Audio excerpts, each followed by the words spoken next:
Hey guys, I hope you're well and enjoyed last week's first episode of my series of production tips. So last week we spoke about randomization, velocity randomization on drums, and today I would like to elaborate on that concept by showing you how to apply a similar but a bit more advanced technique for synth lines. And you can do this for bass lines, lead lines, maybe not so much for pads, but for all kinds of short sequences. It's really a great technique. So let's have a listen, show you how it sounds.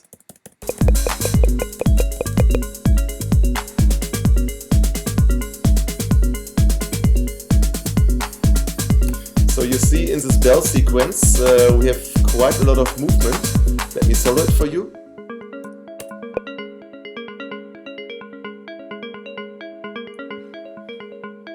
So you see there is, basically it's playing two notes, the bass note and then another one, an octave higher, which we achieve with the chord plugin from Ableton.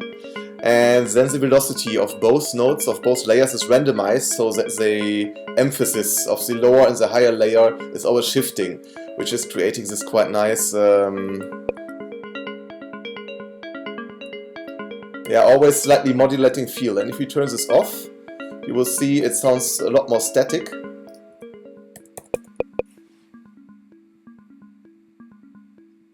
Let me crank up the velocity. So, as you see, a sequence like this would become boring pretty fast.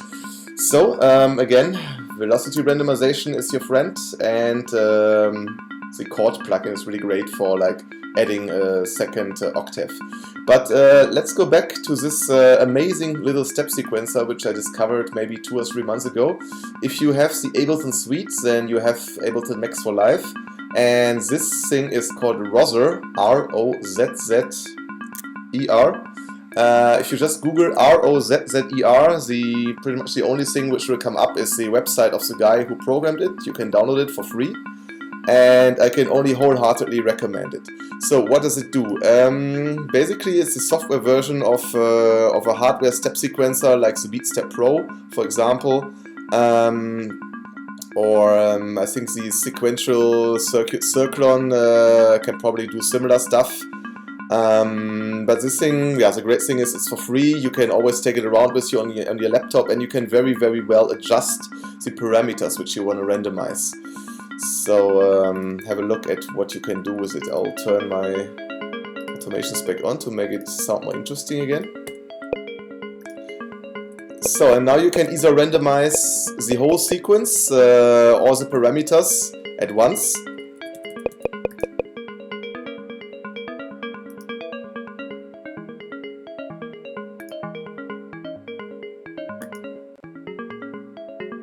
So, sounds really nice, I think.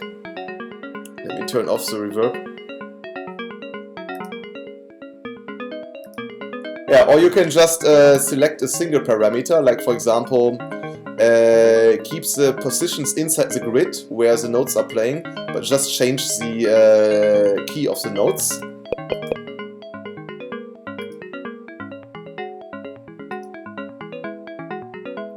Or just change the octaves.